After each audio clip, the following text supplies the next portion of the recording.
From the following details find out total ಸೇಲ್ಸನ್ನು find out ಮಾಡಲಿಕ್ಕೆ ಹೇಳಿದ್ದಾರೆ. Opening bills receivable 7,800. Bills receivable ಇನ್ಫಾರ್ಮೇಷನ್ಗೆ ನಾನು ರೈಟ್ ಮಾರ್ಕ್ ಹಾಕ್ತೇನೆ. Opening debtors 30,800. Bills receivable encash during the year 20,900. Bills receivable information. Cash from debtors 70,000. Debtors information. Bad debts written off 2,800.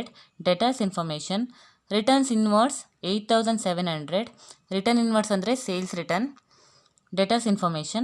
Bills receivable dishonored 1,800. Bills receivable dishonored information. Debtor account alli kuda barutte, bills receivable account alli kuda barutte. So entry debtors account dated to bills receivable account. So ಹಾಗಾಗಿ ನಾನು right mark ಮತ್ತು ಒಂದು star mark ಹಾಕ್ತೀನಿ, ಎರಡು ಅಕೌಂಟಲ್ಲಿ ಈ entry pass ಆಗೋದ್ರಿಂದ. Next closing bills receivable 6,000. Bills receivable information. Closing debtors 25,500. Debtors information. Last one cash sales during the year 40,900. Total ಸೇಲ್ಸನ್ನು ಕ್ಯಾಲ್ಕುಲೇಟ್ ಮಾಡುವಾಗ ನಮಗೆ ಕ್ಯಾಶ್ ಸೇಲ್ಸ್ ಇನ್ಫಾರ್ಮೇಷನ್ ಹೆಲ್ಪ್ ಆಗುತ್ತೆ. ಸೊ ಪ್ರಾಬ್ಲಮಲ್ಲಿ ಬಿಲ್ಸ್ ರಿಸೀವೇಬಲ್ ಮತ್ತು ಡೆಟರ್ಸ್ ಇನ್ಫಾರ್ಮೇಷನ್ ಇರೋದ್ರಿಂದ bills receivable account ಮತ್ತು total debtors ಅಕೌಂಟನ್ನ prepare ಮಾಡಿ ಲಾಸ್ಟಿಗೆ ಟೋಟಲ್ ಸೇಲ್ಸನ್ನು ಫೈಂಡ್ ಔಟ್ ಮಾಡಬೇಕು. ಸೊ ಫಸ್ಟಿಗೆ ಬಿಲ್ಸ್ ರಿಸೀವೇಬಲ್ ಅಕೌಂಟ್ ಪ್ರಿಪೇರ್ ಮಾಡೋದ್ರಿಂದ bills receivable received from debtors information ನಮಗೆ ಲಾಸ್ಟಿಗೆ ಸಿಗುತ್ತೆ. To balance brought down 7,800 opening balance. By bank account 20,900. Bills receivable encashed information. By debtors account 1,800. Dishonor of bill information. By balance carried down 6,000. Total 28,700. 28,700 ಅಲ್ಲಿ debit side ಅಮೌಂಟನ್ನು deduct ಮಾಡಬೇಕು. 7,800 deduct ಮಾಡಿದಾಗ ನಮಗೆ 20,900 balancing figure amount ಸಿಗುತ್ತೆ. ಈ 20,900 ರುಪೀಸನ್ನು debtors account ಅಂತ consider ಮಾಡಬೇಕು. ಅಂದರೆ ಬಿಲ್ಸ್ ರಿಸೀವ್ಡ್ ಫ್ರಮ್ ಡೆಟರ್ಸ್ ಅಂತ ಕನ್ಸಿಡರ್ ಮಾಡಬೇಕು. To debtors account 20,900. Total 28,700. Next total debtors ಅಕೌಂಟ್ನ ಪ್ರಿಪೇರ್ ಮಾಡೋದ್ರಿಂದ ನಮಗೆ ಕ್ರೆಡಿಟ್ ಸೇಲ್ಸ್ ಇನ್ಫಾರ್ಮೇಷನ್ ಸಿಗುತ್ತೆ.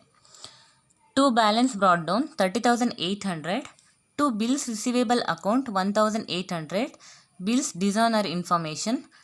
Bills receivable account ಅಲ್ಲಿ ಕೂಡ ಎಂಟ್ರಿ ಪಾಸ್ ಆಗುತ್ತೆ, ಡೆಟರ್ಸ್ ಅಕೌಂಟಲ್ಲಿ ಕೂಡ ಎಂಟ್ರಿ ಪಾಸ್ ಆಗುತ್ತೆ. By cash account 70,000. Cash from debtors information. By bills receivable account 20,900. Bills receivable received information.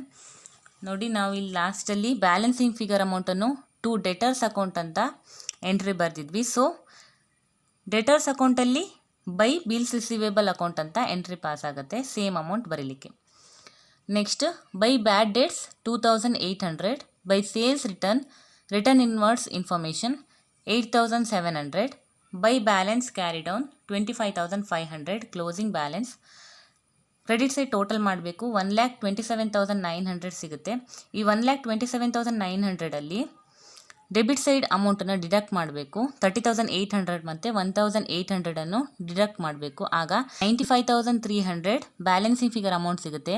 ಈ ಅಮೌಂಟನ್ನು ಕ್ರೆಡಿಟ್ ಸೇಲ್ಸ್ ಅಂತ ಕನ್ಸಿಡರ್ ಮಾಡಬೇಕು. To credit sales 95,300. Total 1,27,900. Next total ಸೇಲ್ಸನ್ನು ಕ್ಯಾಲ್ಕುಲೇಟ್ ಮಾಡಬೇಕು. Calculation of total sales is equal to cash sales plus credit sales. Cash sales information ಪ್ರಾಬ್ಲಮಲ್ಲೇ ಕೊಟ್ಟಿದ್ದಾರೆ 40,900 plus credit sales ನಾವೀಗ ತಾನೇ ಕ್ಯಾಲ್ಕುಲೇಟ್ ಮಾಡಿದ್ವಿ 95,300. ಟೋಟಲ್ 1,36,200.